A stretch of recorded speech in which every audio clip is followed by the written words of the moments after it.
So we can see that when this portion of Torah that is called judgment is a sort of completion of the portion that is called Yitro, in terms of the acceptance or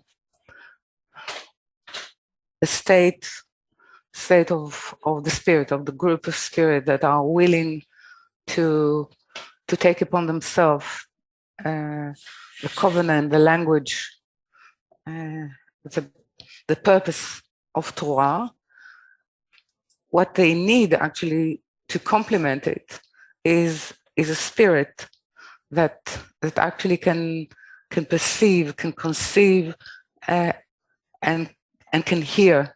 This is why only at sort of the end of this portion of Mishpatim, we hear that the perception was sort of percolated down into an understanding in Israel, or in Israel in that term is all those who agreed to be in service to the kingdom of priests and a holy nation.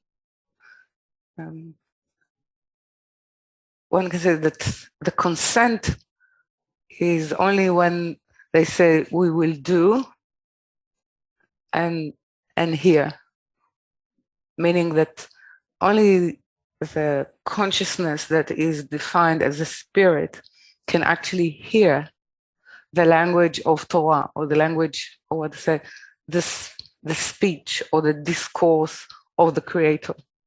So you can see that Yitro, meaning the actual, the biggest experiment that has been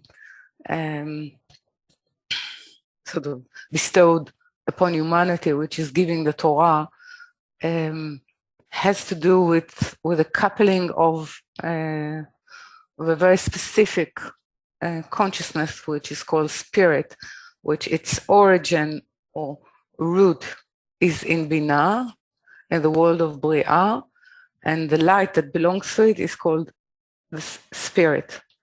Only through that is it possible to actually fulfill the mission and fulfill the reformation. So, as the Zohar is, very particular in its address to us, it speaks about the judgment that this portion is not to do. The separation is very clear. Is not to do with the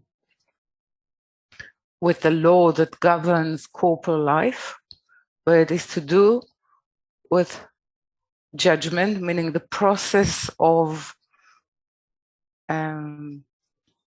mutuality, of conviction that need to exist between the spirits, the relationship between the state of the spirit and the perception of the language of Torah, meaning the language of the Creator.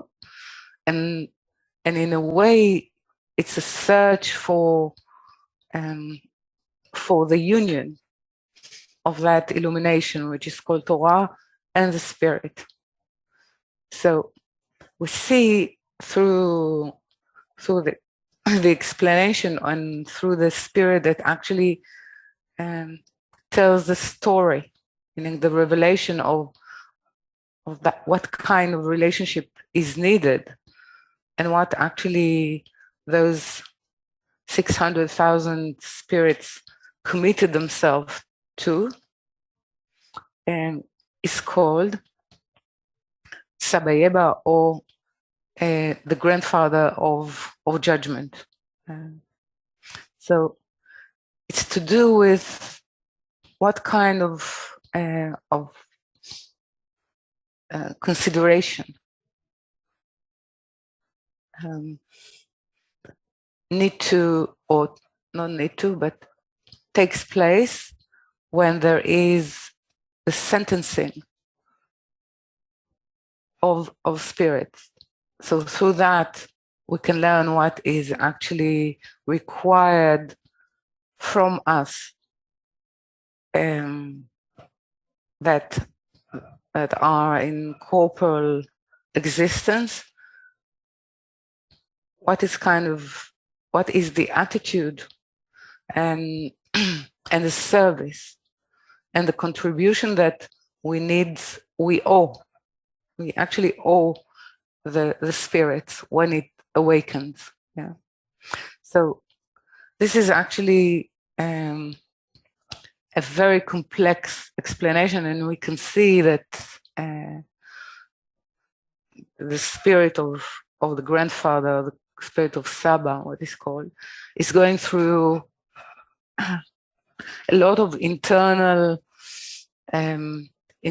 dialogue of difficulty. So he's sort of speaking and revealing and telling the internal battles of trying to understand the complex relationship.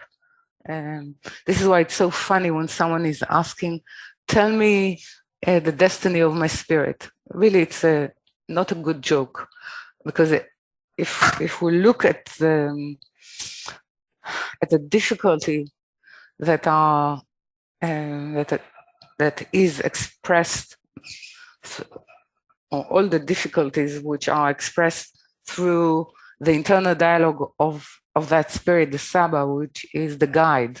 Yeah.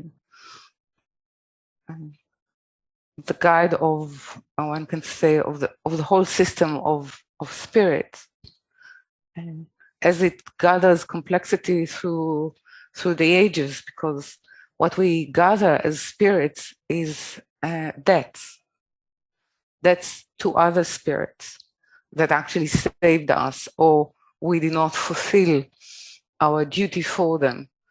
So we can see definitely, we can see many things through that part of the Zohar, which is called Saba de Mishpatim, Saba of judgment. But we can see, one, that it never speaks about one spirit. It always speaks about the journey of each spirit in relation to the loom of spirits, to the way it affects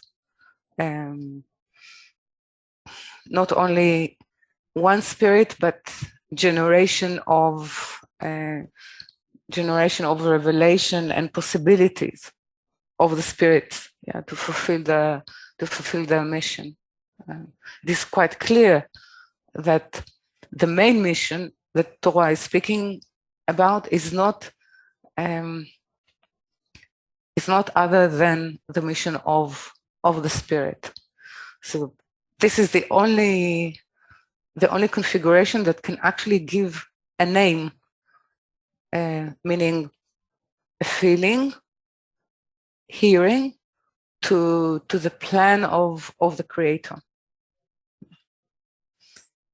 So, and this is one thing. Second, speaks about that the language, meaning the language means the consciousness of revealing the communication between the spirit to other spirits and the spirit to the Creator, is Torah.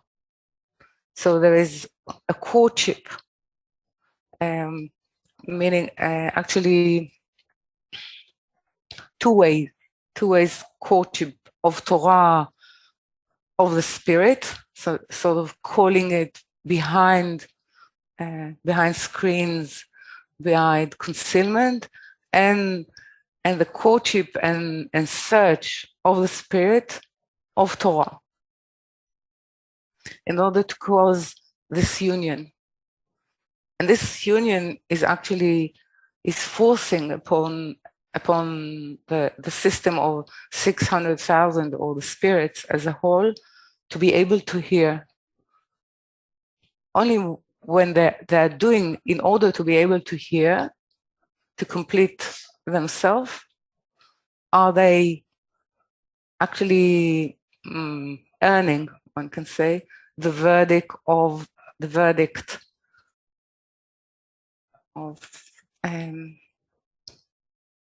being clear, to proceed.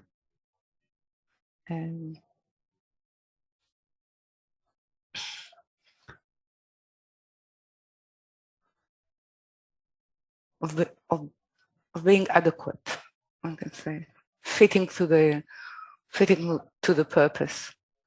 So this is where I would sort of conclude the laying down of or the true issues in this portion.